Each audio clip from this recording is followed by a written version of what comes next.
Manashir and I scored 98.4% in my class 10 boards as a best of 5, and if I include my maths mark then it is 96%, and I scored 88 in maths.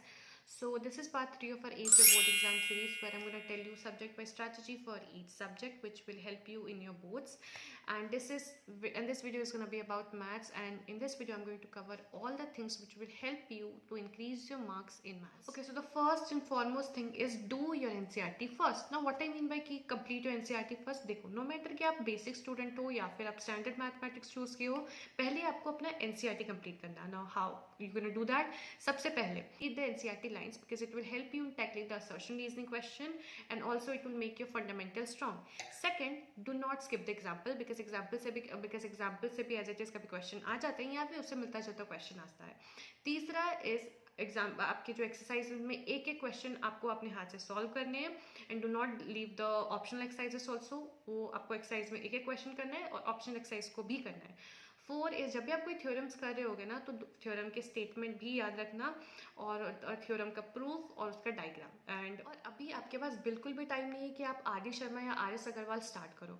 तो अगर आपके पास time नहीं है तो क्या करो, जो are D Sharma या फिर आर एस अग्रवाल के जो इंपॉर्टेंट क्वेश्चन है उनको एटलीस्ट करके जाना. For example I remember are D Sharma में एक क्वेश्चन था जो कि बहुत इंपॉर्टेंट था हमारे टाइम में, that is 1/x plus 1/y is equals to 1/z, ऐसा कुछ क्वेश्चन. सो आप अगर आप पूरा बुक नहीं भी कर रहे हो तो ये ध्यान रखना कि आप आर टी शर्मा और आर एस अग्रवाल से इंपॉर्टेंट क्वेश्चन का प्रैक्टिस करके जाना, बिकॉज उनमें से भी कभी कभी क्वेश्चन आ जाते हैं. और ये आपको कहाँ से मिलेगा, आप यूट्यूब में सर्च कर सकते हो और कोई भी टीचर का टेलीग्राम ज्वाइन करके आप ले सकते हो, बिकॉज यूजुअली वो पीडीएफ्स में दे देते हैं और आपको बहुत हेल्प करेगा. तो even if are not doing the entire R D Sharma और आर एस अग्रवाल बुक, तो वो इंपॉर्टेंट क्वेश्चंस करके जाना. Number 3 is previous year question. Previous year question is very very important because कभी कभी एग्जाम में एज इट इज PYQ से question आते हैं. सो प्रीवियस ईयर क्वेश्चन तो बिल्कुल पूरा करके जाना, एटलीस्ट 5 साल के प्रीवियस ईयर क्वेश्चन करके जाना.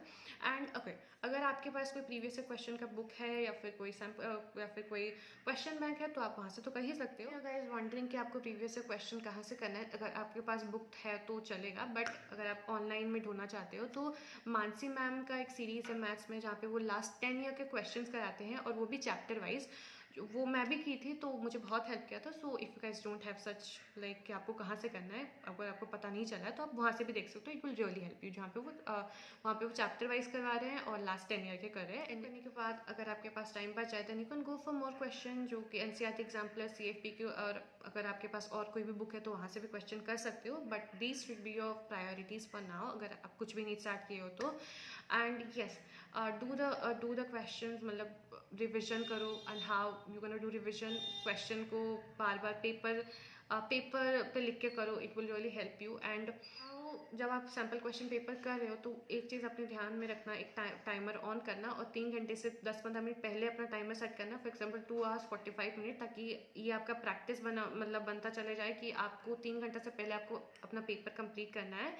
सो सैम्पल क्वेश्चन पेपर करना, टाइमर ऑन लगा के करना. It will really help you to regulate your speed, ताकि आपको पता चले कि आपका स्पीड कैसा है और 3 घंटे के अंदर आप अपना पेपर कंप्लीट कर सको.